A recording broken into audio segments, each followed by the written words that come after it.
வணக்கம். இலங்கை செய்திகளுடன் நான் நிரோஷன். விரிவான செய்திகளுக்கு முன் தலைப்புச் செய்திகள். அமெரிக்காவுடன் கலந்துரையாடல்களை தொடர்வதன் மூலம் மேலும் வரிச்சலுகைகளை பெற முடியும் என்று ஜனாதிபதி அனுருகுமார் திசாநாயக்க நம்பிக்கை. மத்தள விமான நிலையத்தின் சேவைகளை அதிகரிக்கவும் பயணிகளின் செலவுகளை குறைக்கவும் மேற்கொள்ளப்பட்டுள்ள முக்கிய நடவடிக்கை.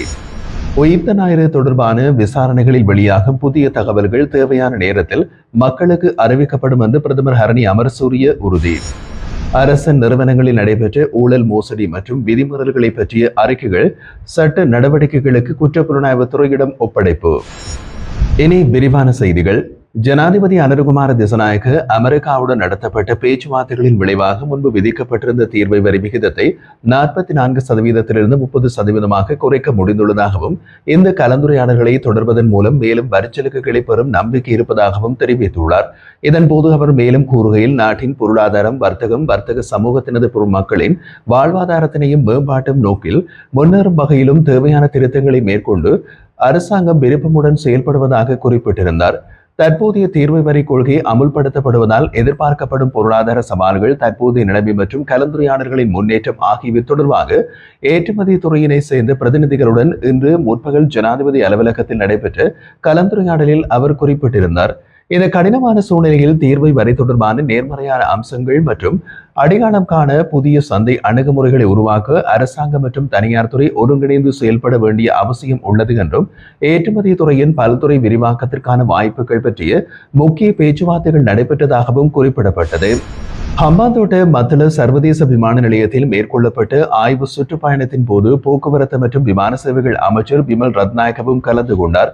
விமான நிலையத்தின் தற்போதைய செயற்பாடுகள் மற்றும் எதிர்கால வளர்ச்சி திட்டங்களை நேர்வில் பார்வையிட்ட அவர் ஊழியர்களோடு நட்பாக உரையாடியதோடு தற்போதைய நஷ்ட நிலை தீர்க்கப்படும் என்றும் ஊழியர்களின் கோரிக்கைகள் முறையாக பரிசீலிக்கப்படும் என்றும் உறுதியளித்துள்ளார். வளர்ச்சி நடவடிக்கைகளுக்காக வெளிநாட்டு முதலீட்டாளர்களின் பங்களிப்பு பெறப்படுவதாகவும் அதற்கான திட்டங்கள் தற்போது தயாராகிக் கொண்டிருப்பதாகவும் அவர் குறிப்பிட்டிருந்தார். மத்தள சர்வதேச விமான நிலையத்தின் தேவைகளை அதிகரிக்கவும் பயணிகளின் செலவுகளை குறைக்கவும் மேற்கொள்ளப்பட்ட முக்கிய நடவடிக்கையாக புறப்பாட்டு செல்லும் வரி முற்றிலுமாக ரத்து செய்யப்பட்டுள்ளது என்று அமைச்சர் அறிவித்துள்ளார். இந்த முடிவின் மூலம் மத்தள சர்வதேச விமான நிலையம் உலகளவில் மிக குறைந்த செலவில் சேவையளிக்கும் விமான நிலையமாக உருவெடுக்கிறது எனவும், இத்தகைய வரிவிலக்கு ஏற்பாடுகள் வேறு எந்த விமான நிலையத்திலும் கிடையாத வகையில் தனித்துவம் வாய்ந்தது என்றும் அவர் குறிப்பிட்டிருந்தார். கலிபோர்னியாவை சேர்ந்த எரிக் மேயர் இலங்கைக்கான அமெரிக்காவின் அடுத்த அதிவிசேட மற்றும் முழு அதிகாரம் கொண்ட தூதுவராக நியமிக்கப்பட உள்ளதாக தகவல்கள் வெளியாகி உள்ளன. அமெரிக்க ஜனாதிபதி அவரை தூதுவராக நியமிக்க செனட் சபையில் பெயர் பரிந்துரை செய்யப்பட்டுள்ளதாகவும் தெரிவிக்கப்படுகின்றது. வெளிநாட்டு சேவை துறையின் முன்னணி உறுப்பினரான எரிக் மேயர் தற்போது தென் மற்றும் மத்திய ஆசிய விவகாரங்களுக்கான பிரிவின் சிரேஷ்ட அதிகாரியாக பணியாற்றி வருகிறார். இதில் இந்தியா, இலங்கை, ஆப்கானிஸ்தான், மாலைத்தீவு உள்ளிட்ட 13 நாடுகளுக்கான அமெரிக்க நடைமுறைகளையும் அந்த நாடுகளில் உள்ள தூதரகங்களின் பணியையும் ஒருங்கிணைக்கும் பொறுப்பை அவர் வகிக்கின்றார்.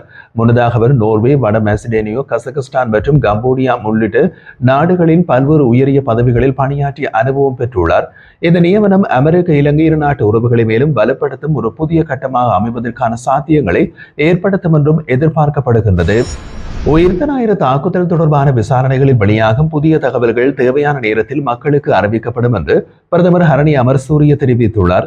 இதற்கான தகவல்களை மறைக்க தேசிய மக்கள் சக்திக்கு எதுவும் இல்லை என்றும், ஜனநாயக பாணியில் சுதந்திரமாக செயல்படுவதுதான் தங்களின் நிலைப்பாடாகும் என்றும் அவர் வலியுறுத்தி கூறினார். நாடாளுமன்ற அமர்வின் போது கருத்து தெரிவித்த அவர், உயிர்த்த ஞாயிறு தாக்குதல்களுக்கு பின்னர் விசாரணைக்காக ஒரு விசேட ஆணைக்குழு நியமிக்கப்பட்டிருந்ததையும், அதன் அறிக்கை 2021 ஆண்டு பிப்ரவரி 25 நாடாளுமன்றத்தில் சமர்ப்பிக்கப்பட்டதையும் அவர் நினைவூட்டினார். அந்த அறிக்கையின் பரிந்துரைகள் தற்போது சட்டமாதிபர் திணைக்களத்தின் பரிசீலனையில் உள்ளதாகவும், அவற்றை நடைமுறைப்படுத்துவதற்கான திட்டங்கள் தயாராகி கொண்டிருப்பதாகவும் குறிப்பிட்டிருந்தார். சட்டமாதிபரின் இறுதி பரிந்துரை கிடைத்தவுடன் அதனை அடிப்படையாக கொண்டு அரசாங்கம் தேவையான அனைத்து நடவடிக்கைகளை எடுக்கும் என்றும், இது தொடர்பாக எவ்வித பின்வாங்கலும் இருக்காது என்றும் அவர் உறுதியளித்திருந்தார். மேலும் உயிர்த்த ஞாயிறு தாக்குதல் தொடர்பில் இதுவரை நியமிக்கப்பட்ட விசாரணை ஆணைக்குழுவின் பரிந்துரைகள் மற்றும் ஜனாதிபதி விசாரணை அறிக்கைகளின் அடிப்படையில் சட்டப்பூர்வமாக செயல்பட அரசாங்கம் உறுதியுடன் செயலாற்றும் என்றும் அவர் குறிப்பிட்டிருந்தார். 6 முக்கிய அரசு நிறுவனங்களில் நடைபெற்ற ஊழல், மோசடி மற்றும் விதிமீறல்களை பற்றிய அனைத்து தகவல்களையும் சட்ட நடவடிக்கைகளுக்காக குற்றப்புலனாய்வு திணைக்களத்திடம் ஒப்படைப்பதற்கு தீர்மானிக்கப்பட்டுள்ளதாக அரசாங்க பொறுப்பு முயற்சிகள் பற்றிய குழு தெரிவித்துள்ளது.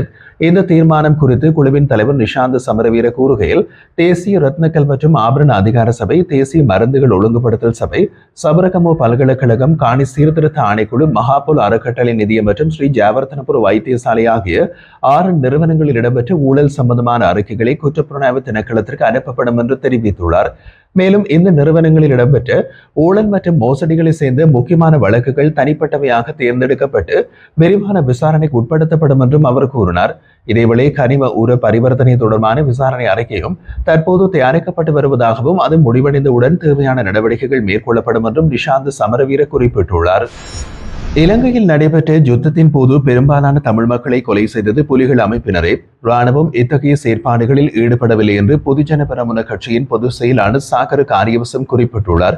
தனியார் ஊடகம் ஒன்றுக்கு வழங்கிய நேர்காணல் ஒன்றின் போது செம்மணி மனித புதுகுழி மற்றும் ராணுவத்திற்கு எதிரான போர்க்குற்றச்சாட்டுகள் தொடர்பாக எழுந்த கேள்விகளுக்கு பதிலளித்த போது அவர் இந்த கருத்துக்களை வெளியிட்டிருந்தார். போர்க்காலத்தில் நீலம் திருச்செல்வம், அப்பாப்பள்ளி அமிர்தலிங்கம் போன்ற தலைவர்கள் சுட்டுக் கொல்லப்பட்டனர்.